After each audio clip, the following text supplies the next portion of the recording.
Bismillahirrahmanirrahim. Today our topic is to solve more numericals related to empirical and molecular formula.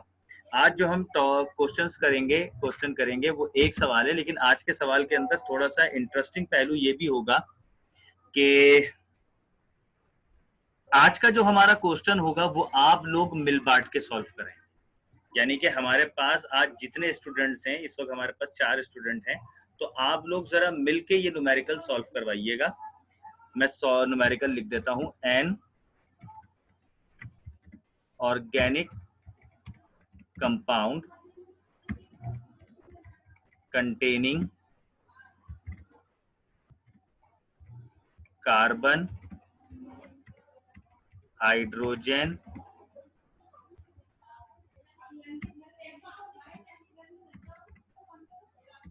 and oxygen has 26.7%,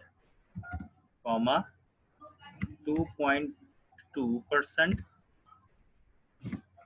by weight,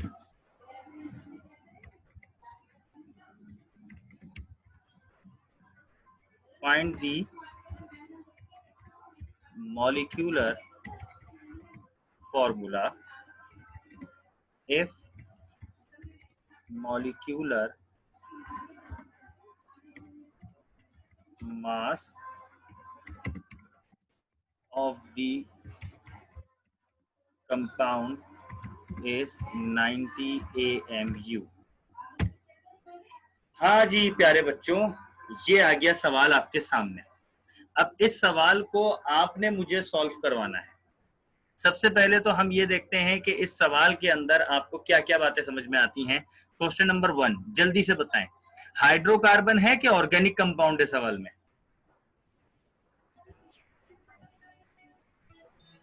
organic compound. Organic compound, मैंने red से इसको कर दिया। Organic compound का क्या मतलब होता है कि सिर्फ हाइड्रोजन कार्बन होगा या कोई तीसरा एलिमेंट भी हो सकता है? कोई तीसरा एलिमेंट भी हो सकता है। ग्रेट। अब मुझे बताएं, मैंने कहा था कि जब कभी भी ऑर्गेनिक कंपाउंड आता है तो हमें सवाल में इशारा मिल जाता है कि तीसरा एलिमेंट है या नहीं। तो आप बताएं, क्या इस सवाल में कोई हाइड्रोजन और कार्बन के अलावा कोई तीसरा एलिमेंट है या नहीं? ऑक्सीजन है। Oxygen, great. इट मींस कि ये हाइड्रोजन, ये जो हमारा हाइड्रोकार्बन है, इसके हमारे पास जो 3 एलिमेंट्स हैं वो ये 3 हैं और साफ साफ हमें नाम दिया गया है। इसका मतलब ये कि अब हम समझ जाएंगे कि अब हमारा जो मॉलिक्यूलर फार्मूला बनेगा उसमें कार्बन भी होगा, हाइड्रोजन भी होगा और ऑक्सीजन भी होगा। ठीक है, अब मुझे एक बात बताएं कि हम क्या पहले स्टेप से शुरू करेंगे, दूसरे स्टेप से शुरू करेंगे कि तीसरे स्टेप से शुरू करेंगे? स्टेप आप चाहें तो देख सकते हैं, यहां मैं ऊपर आपको स्टेप दिखा देता हूं।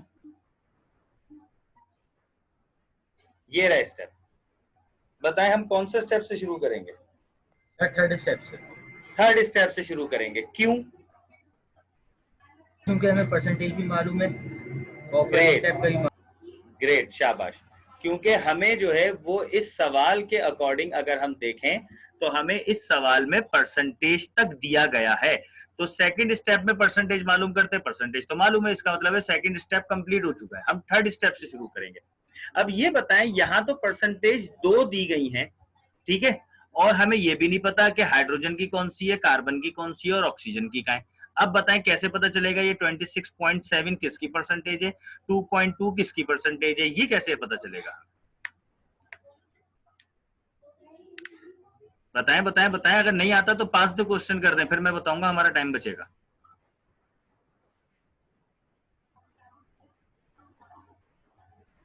Hurry up. Is anyone has the answer of my question? मैं अपना सवाल दोबारा दोहरा देता हूं कि ये जो 26.7 परसेंटेज लिखा हुआ है, 22.2 परसेंटेज लिखा है, हमें कैसे पता चलेगा कि इसमें से कौन सी परसेंटेज कार्बन की है, कौन सी हाइड्रोजन की है और ऑक्सीजन की कौन सी है? और 1 परसेंटेज तो गायब है। 3 एलिमेंट है, परसेंटेज 2 दी गई है। हम क्या करेंगे, कैसे मालूम करेंगे? जल्दी से बताएं, अगर किसी को सवाल का जवाब आता है तो बताएं।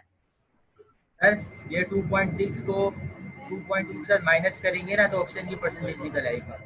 अच्छा, और ये मुझे बताएगा कोई बच्चा कि 26.7 या 2.2 में से कार्बन की कौन सी है, हाइड्रोजन की कौन सी है? चलें ठीक है, नहीं पता मैं बताता हूँ। जब कभी भी इस तरह सवाल आए ना कि आप ये डिस्टिंग्विश ना कर पाए कि इनमें से कौन सी परसेंटेज किसकी है, तो ये बात याद रखिएगा, ये लाइन वाइज चलती है। जैसे आपका पहले एलिमेंट कार्बन लिखा हुआ है ना, तो ये जो 26.7% है ये आपकी कार्बन की होगी। मैं इसको ब्लू कलर से निशान लगा देता हूँ, ठीक है, और इसको मैं बोल्ड कर देता हूँ। और ये जो आपका दूसरा एलिमेंट है ना हाइड्रोजन, तो ये जो दूसरी परसेंटेज है ये दूसरे एलिमेंट की है, इसको मैंने रेड से बोल्ड कर देता हूँ। और आपका जो तीसरा एलिमेंट रह गया ऑक्सीजन, इसको मैं जो है वो ग्रीन से कर देता हूँ, ठीक है। ये जो आपका तीसरा एलिमेंट रह गया ऑक्सीजन, इसकी परसेंटेज नहीं दी गई, ठीक है जी। तो हम क्या करेंगे, सबसे पहले जब हम डेटा लिखेंगे, ठीक है, तो हम लिखेंगे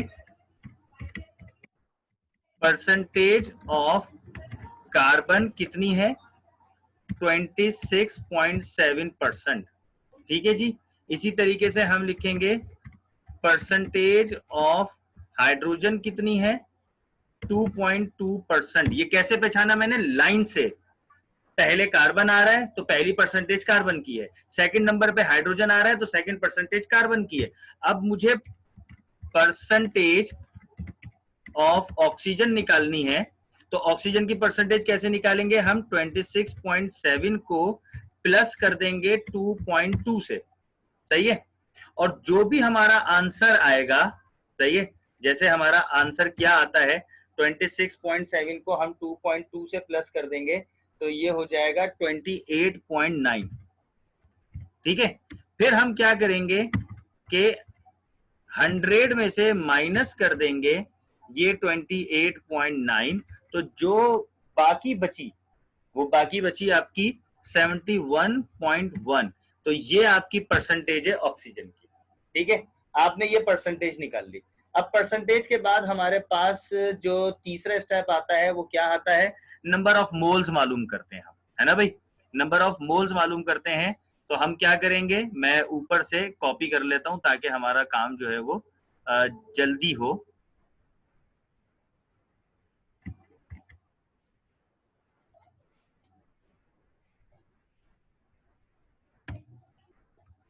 चलें जी, number of moles of carbon, carbon की परसेंटेज कितनी थी, 26.7, डिवाइड कर देंगे उसके एटॉमिक मास यानी के 12 से, ठीक है। तो हम देखेंगे हमारी परसेंटेज कितनी आई, जरा कोई बच्चा कैलकुलेट करके बताए। 2.2 मोल्स आई, 2.2 मोल्स, ठीक है। अच्छा, परसेंटेज ऑफ हाइड्रोजन अगर हम देखें तो हमारे पास हाइड्रोजन की परसेंटेज कितनी है, 2.2, डिवाइड करेंगे 1 से क्योंकि हाइड्रोजन का जो एटॉमिक मास है वो 1 है, तो हमारे पास आंसर क्या आएगा, हमारे पास यही आंसर रहेगा 2.2 मोल्स, ठीक है। और ऑक्सीजन की बारी में हम क्या करेंगे, जब हम नंबर ऑफ मोल्स मालूम करते हैं तो ऑक्सीजन की परसेंटेज थी 71.1, डिवाइड करेंगे 16 से, तो हमारे पास जो आंसर आएगा वो हमारे पास आंसर होगा 4.4। ये मैं इसको 4.4 लिख देता हूँ। अब ये हमारे पास क्या हो गई बेटा, ये हमारे पास तीनों की परसेंटेज हो गई, ठीक है। ये हमारे पास तीनों की परसेंटेज हो गई, ये मैं इसको ब्लैक कलर से कर देता हूँ, ठीक है। अब हमें परसेंटेज मिल गई। परसेंटेज के बाद हमारे पास अगला स्टेप क्या होता है कि लीस्ट नंबर ऑफ मोल से हम डिवाइड करते हैं। मैं वक्त बचाने के लिए फिर ऊपर से वो लीस्ट नंबर ऑफ मोल्स को मैं कॉपी करूंगा। Step 4, least number of moles,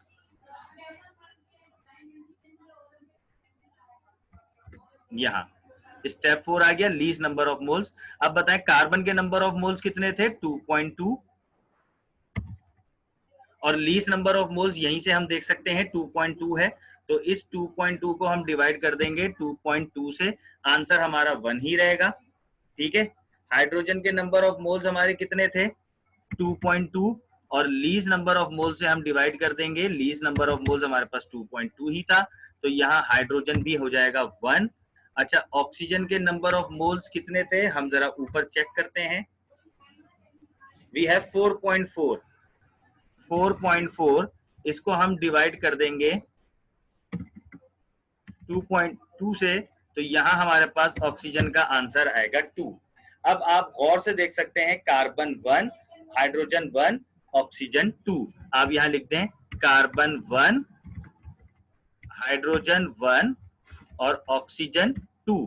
तो इस हिसाब से इंपेरिकल फॉर्मूला बना CHO2। ये आपका क्या बन गया, इंपेरिकल फॉर्मूला बन गया आपका ये, ठीक है। अब जब ये आपका इंपेरिकल फॉर्मूला बन गया, आप यहां लिख सकते हैं इंपेरिकल फॉर्मूला CH2O, सही है, बल्कि CHO2 सॉरी, ये आपका इंपेरिकल फॉर्मूला बन गया। अब जब इंपेरिकल फॉर्मूला बन गया तो हम लिखते हैं इंपेरिकल फॉर्मूला मास। वो क्या होगा हम जानते हैं, कार्बन 12 होता है, हाइड्रोजन 1 होता है 13 और ऑक्सीजन 2 है, तो इट मींस 16 मल्टीप्लाई बाय 2 32। तो अब हम जरा इसको प्लस करें तो 32 और 1 33, 33 और 12 45। तो हमारे पास इंपेरिकल फॉर्मूला मास कितना बन गया बेटा, 45 हमारे पास इंपेरिकल फॉर्मूला मास बन गया, ठीक है। अब उसके बाद हमारे पास अगला स्टेप क्या था, ऊपर चलते हैं, ऊपर चल के देखते हैं अगला स्टेप हमारे पास क्या था। स्टेप नंबर 5 था एन की वैल्यू मालूम करनी थी हमें, ठीक है। और स्टेप नंबर 6 था हमारे पास मॉलिक्यूलर फॉर्मूला लगाना था। चले जी यही करते हैं हम आगे। एन का फॉर्मूला है molecular formula mass divided by empirical formula mass. अब हम सवाल में देखते हैं मॉलिक्यूलर फॉर्मूला मास कितना दिया है इन्होंने हमें, 90। तो अब यहाँ मॉलिक्यूलर फॉर्मूला मास की जगह मैं लिखूंगा 90, इंपेरिकल फॉर्मूला मास हमने ऊपर निकाला था 45, तो यहाँ मैं लिख दूंगा 45। आंसर हमारा क्या आएगा, 2 ही रहेगा आंसर हमारा, ठीक है। अब हम यहाँ पर क्या करेंगे, मॉलिक्यूलर फॉर्मूला जो हम लगाते हैं ये होता है एन को मल्टीप्लाई करो इंपेरिकल फॉर्मूला। हमारा इंपेरिकल फॉर्मूला क्या था, CHO2, हमारा इंपेरिकल फॉर्मूला था CHO2, ठीक है। तो अब हम यहाँ पर अपना इंपेरिकल फॉर्मूला लगा देंगे, CHO2 वाला हमने इंपेरिकल फॉर्मूला लगाया, 2 से मल्टीप्लाई करें C2H2 और O4, ये आपका मॉलिक्यूलर फॉर्मूला निकल गया। आप चाहें तो आप कंफर्मेशन के तौर पर इसका जरा मॉलिक्यूलर फॉर्मूला मास निकालें। C2 है, एक कार्बन 12 होता है, तो 2 कार्बन हो गए 24, प्लस करें 2 हाइड्रोजन का मतलब 2 और 4 ऑक्सीजन का मतलब हो गया 64। इन सबको अगर आप प्लस करेंगे तो ये हो जाएगा 9090 और आपका मॉलिक्यूलर फॉर्मूला मास 90 ही था। तो इसका मतलब ये हुआ कि आपने इस सवाल को भी प्रॉपर सॉल्व कर दिया, ठीक है। अब जल्दी से मुझे माइक ऑन करके बताएं कि आप लोगों को किसी को कोई कंफ्यूजन बाकी है, सवाल समझ में आया। अब देखें सवाल जो है वो कितना आसान होता जा रहा है, अब आपके लिए सवाल आसान होता जा रहा है, ठीक है। अच्छा अब जो है वो मुझे अब आपको एक लिहाज से ये समझें कि आप लोगों को जो मैं फॉर्मूलाज लिखवाता जा रहा हूं आप अपने पास लिखते जाएं ये फॉर्मूलाज, ठीक है। अब हमें ना मैं आपको कुछ दूंगा असाइनमेंट, जब मैं आपको असाइनमेंट दूंगा तो उस असाइनमेंट के लिए आपके पास फॉर्मूलाज होने चाहिए। बहुत सारे क्वेश्चंस हैं जो आपके number of moles, Avogadro number के फॉर्मूले से इस्तेमाल होंगे और बहुत सारे आपके न्यूमेरिकल्स ऐसे हैं जो आपके ये एम्पेरिकल फॉर्मूला, मॉलिक्यूलर फॉर्मूला के तहत इस्तेमाल होंगे, ठीक है। जैसा कि हमने डिसाइड किया था, इससे पहले पढ़ा भी था कि हमारे पास नंबर ऑफ मोल्स का फॉर्मूले क्या थे हमारे पास, के मास अपॉन मोलर मास, एक ये फॉर्मूला था, चाहिए। एक हमारे पास नंबर ऑफ मोल्स का फॉर्मूला था कि वॉल्यूम अपॉन मोलर वॉल्यूम, ये भी हमने आपको पहले बताया था। अगर आपको कोई कंफ्यूजन हो हमारे पिछले लेक्चर्स जो है वो आप देख सकते हैं। एक मैंने आपको बताया था कि number of moles is equal to pressure upon molar pressure. अच्छा कोई एक बात बताएगा मुझे कि मोलर वॉल्यूम कितना होता है, ये मैं आपको बता दूं। मोलर मास तो आप किसी भी कंपाउंड का खुद निकालते हैं, ठीक है। मोलर वॉल्यूम मैं आपको बता देता हूं 22.4 डेसीमीटर क्यूब होता है, ठीक है। कितना होता है 22.4 डेसीमीटर क्यूब, ये मोलर वॉल्यूम होता है, ठीक है। यानी कि आप जो भी अगर आपको नंबर ऑफ मोल्स वॉल्यूम की सूरत में दिया हुआ है उसको डिवाइड कर दें 22.4 से, आपको मोल्स पता चल जाएंगे। और प्रेशर क्या होता है, प्रेशर हमारे पास कितना होता है, एक तो अगर एटीएम में दिया हुआ है तो 1 होता है, ठीक है। और अगर आपको टॉर में दिया हुआ है तो 760 टॉर। ठीक है, ये बस आप याद रखिएगा अपने पास ये बात है। ठीक है, तो ये मैंने फॉर्मूलाज बताए। इसके अलावा मैंने आपको एक फॉर्मूला बताया था कि नंबर ऑफ एटम्स का मैंने आपको फॉर्मूला बताया था। उसका फॉर्मूला था कि नंबर ऑफ मोल्स को आप डायरेक्ट मल्टीप्लाई कर देंगे Na से। अच्छा, ये Na क्या है? इस Na को हम एवोगाड्रोस नंबर कहते हैं, और इसकी मैं आपको वैल्यू बता देता हूं यहां नीचे लिख के, ताकि आपको परेशानी ना हो।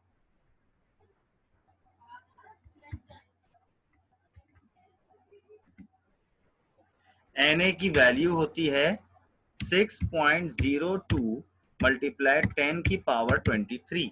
ये Na की वैल्यू होती है।